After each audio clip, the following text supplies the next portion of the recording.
Hey, good morning. Today on What They Saw series, we are going to cover Brigadier General A.R. Wright, who was part of Anderson's division in A.P. Hill's Corps, Army of Northern Virginia. He wrote a letter to his wife about the Battle of Gettysburg on July 7th, 1863, and that letter was published in the Augusta, Georgia Daily Constitutionalist on Thursday morning, July 23rd, 1863. And while his letter to his wife covered the entire battle, we're just going to look at day 2 for now. So, let's go ahead and read away. First day's battle, headquarters Wright's Brigade, camped near Hagerstown, Maryland, July 7th, 1863. My dear wife, we've passed through the most terrific battle lasting 2 days, and thank God I'm safe and unhurt. I don't know that this letter will reach you, but knowing your anxiety to hear from me, I have determined to send it and trust to my usual good luck in its getting to you. I wrote you last, I think, on the 27th from Fayetteville, Pennsylvania, telling you of the capture of William and my own narrow escape. Since then I've heard nothing from William, but hope that by this time he has been paroled and sent to Richmond. We lay quietly in Fayetteville until Wednesday, the 1st of July, when we took up the march to Gettysburg, Pennsylvania, about 25 miles east of Chambersburg. And 20 from Fayetteville, we had to cross South Mountain and pass out of the Cumberland Valley into the valley of the Susquehanna. It rained at intervals all day, and we had a most distressing march, going to within 2 miles of Gettysburg before halting. I was very sick all day, and at 2:00 p.m. I could no longer sit in my saddle, had to seek shelter and bed in a house by the wayside, the brigade continuing, as before stated, to within a mile or two of Gettysburg.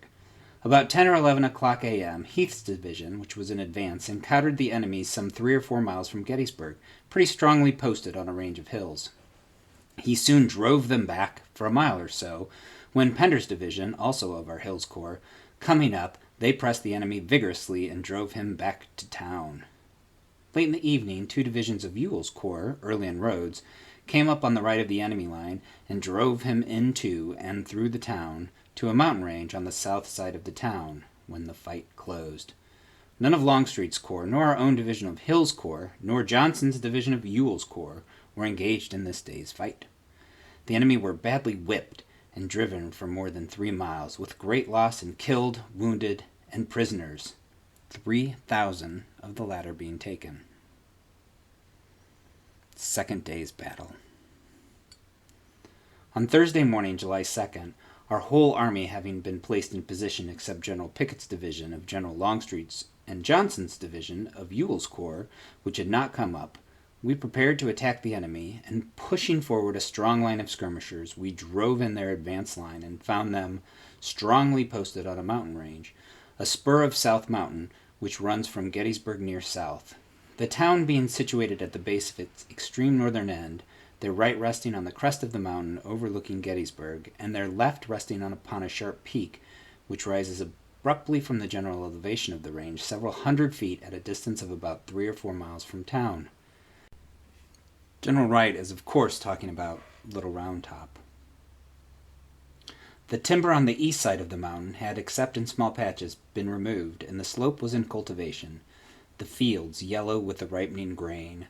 The valley below was all in cultivation, and varying in width from a mile to a mile and a half, and thickly studded with farmhouses and barns. Fronting this range on the west was a long broken, mostly wooded hill running nearly parallel with the mountain, a mile and a half to 2 miles from it. Along the west slope of the hills, our line was formed, and that is, of course, Seminary Ridge. Ewell on the left, commencing at Gettysburg, Hill in the center, and Longstreet on the right. About the middle of the day, Ewell attacked the enemy's right and succeeded in driving him from their first line, but the enemy's position was so strong that he was compelled to fall back. About the middle of the afternoon, Longstreet attacked their left with 2 divisions of Hood and McLaws, and soon after Hill's Corps was ordered to attack their center. Anderson's division, being next to Longstreet's left, was to commence the fight, which was to be followed up immediately by Pender's and Heath's divisions. At 5 o'clock, I received orders to advance and charge the enemy's works as soon as the movement commenced on the right. Our division, which was Anderson's, was formed thus: Wilcox on the right, next to McLaws' left, then Perry, right, Posey, Mahone. Thus, you see, I had Perry on my right and Posey on my left. At 5:30 Wilcox advanced, Perry and myself moving off simultaneously with him. As soon as we emerged from the woods and came into the open fields, the enemy poured a most terrific fire of shells into our ranks. We rushed down the little hillside, and reaching the valley, found it was broken by a series of small ridges and hollows running parallel with the enemy's line on the mountain, which is Cemetery Ridge. And in the first of these depressions or hollows, our line paused for breath. Then we rushed over the next ridge, onto the succeeding hollow, and thus we worked our way across that terrible field for more than a mile, under the most furious fire of artillery I have ever seen. When we reached the base of the range upon which the enemy were posted, they opened upon us with their infantry, and raked our whole line with grape and canister from more than 20 guns. We were now within a few hundred yards of the enemy's guns, and had up to this time suffered but little loss, the small ridges I have spoken of protecting our men from the enemy's fire, except as we would pass over their tops, which we always did in a run, thus exposing ourselves but very little to the enemy's fire.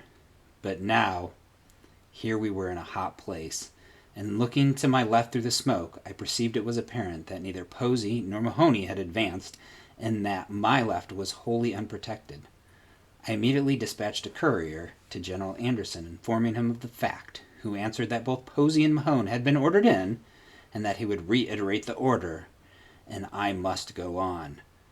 Before the courier returned, Perry's brigade on my right gave way, and shamefully ran to the rear. My brigade had now climbed up the side of the mountain nearly to the enemy's guns, and being left without the support either on the right or left, enabled the enemy to concentrate a heavy fire upon my small command. But the brave men pressed rapidly and steadily on until we approached within 50 or 60 yards of the enemy's batteries, when we encountered a heavy body of infantry posted behind a stone fence. The side of the mountain was so precipitous here that the men could with difficulty climb it, but we strove on, and reaching the stone fence, drove the Yankee infantry from behind it. And then, taking cover from the fence, we soon shot all the gunners of the enemy's artillery, and rushing over the fence, seized the guns. We had now accomplished our task. We had stormed the enemy's strong position, drove off his infantry, and captured all his guns in our front, except a few which he succeeded in carrying off, and had up to this moment suffered but comparatively small loss. Just after taking the enemy's batteries, we perceived a heavy column of Yankee infantry on our right flank. They had taken advantage of the gap left in our line by the falling back of Perry's brigade, and had filed around a piece of timber on our right, and had gotten up into the gap left of Perry's brigade, and were rapidly getting into our rear. Posey had not advanced on our left, and a strong body of enemy was advancing down the side of the mountain to gain our left flank and rear. Thus, we were perfectly isolated from any portion of our army, a mile in advance, and although we had gained the enemy's works and captured his guns, we were about to be sacrificed to the bad management and cowardly conduct of others. For a moment, it seemed all was lost, and that our gallant little band would have been killed or captured. Colonel Watson of the 22nd had been killed, Colonel Gibson of the 48th seriously wounded, and while at the enemy's guns with his hands on the horse, Major Ross of the 2nd Battalion had just been shot down, and nearly all of my company officers were killed or wounded. Everything looked gloomy in the extreme, but the men remained firm and cool to the last. The enemy had now gotten completely in our rear, and were advancing upon us over the very ground we had passed in attacking them. A large force was concentrated in our front, and artillery brought into position and opened upon us. Then was a prayer said. There was a hope still. We must face about and cut our way out of the network of bristling bayonets which stretched around us on every side. With cheers and in good order, we turned our faces to the enemy in our rear, and abandoning our captured guns, we rushed upon the flanking column of the enemy and literally cut our way out, and fell back about 1/2 the distance we had gone over, and then there reformed our line.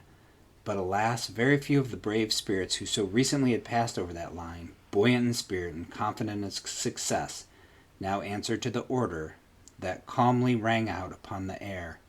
"Fall in," Wright's brigade, and here we'll stand again.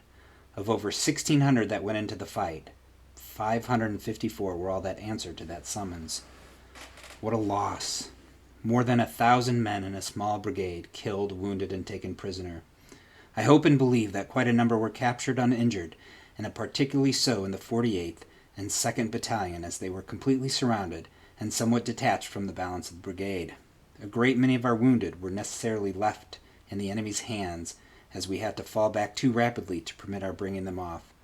I do not recollect an instant in ancient or modern warfare where so small a body of troops, entirely unsupported as this brigade was, has accomplished so as much, charging through an open field for more than a mile, attacking a vastly superior force strongly posted on a mountain, climbing the side of the mountain, driving the enemy's infantry from behind a stone wall, shooting off the gunners, and capturing 20 pieces of artillery that, when completely surrounded by swarms of the enemy's infantry, literally cutting their way out and retiring in good order, preventing the enemy from pursuing them. This Wright's brigade has done, and the fear-scorning heroes may well be proud of their achievement. Although I know their character well, knew they were capable of doing what other troops dare do, I must confess that I was surprised at the vigor of their attack and the tenacity which they had held their ground under such adverse circumstances, and above all, at the true heroism displayed in their determination not to be captured when the enemy lines were drawn completely around them. Of all the field officers engaged in this fearful assault, Colonel Walker alone came out untouched. 1 captain and 1 lieutenant are all the officers left in the 2nd Battalion, the balance either killed or wounded. In the 3rd Georgia, out of 7 captains who went into the fight, all have fallen but 2. The loss equally great in the 48th and 22nd. Each regiment lost its adjutant, though I hope some are mortally wounded. Just what it says. Although I hope some are mortally wounded. Adjutant Cummings of the 48th is in the hands of the enemy. His wound is not a dangerous one. So is Adjutant Daniels of the 22nd, who is reportedly dangerously wounded. No troops were ever led by braver men than the gallant officers who led this charge. Many instances of individual bravery occurred, which I would gladly give you, but it would swell my letter to too large proportion. Their country will do them justice when the history of this campaign is written. But while our loss is heavy, we were gratified to know the enemy's is tenfold greater. Their dead lay in piles around their guns, and the mountainside from the foot of the slope to the summit was literally covered with their dead and wounded. While our brigade was thus contending, in the center, 2 divisions of Longstreet's corps were vigorously pushing them on our right. I learned that Hood and McLaws drove the enemy for some distance, inflicting considerable loss, but were unable to dislodge them from their strong inner line on the crest of the mountains. It's Little Round Top and Big Round Top again.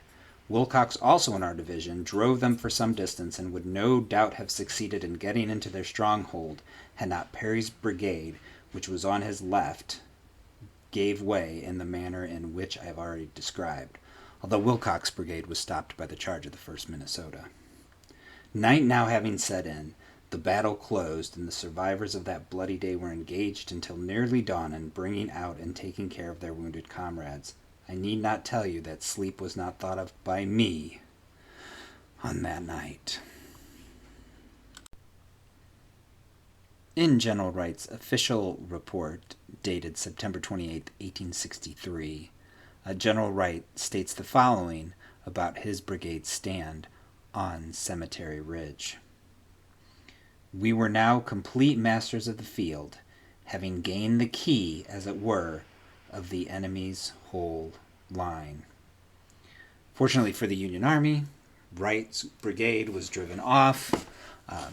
It can be reasoned that because of Wright's success on day 2, General Lee decided to crack the same nut on day 3, which led to Pickett's charge.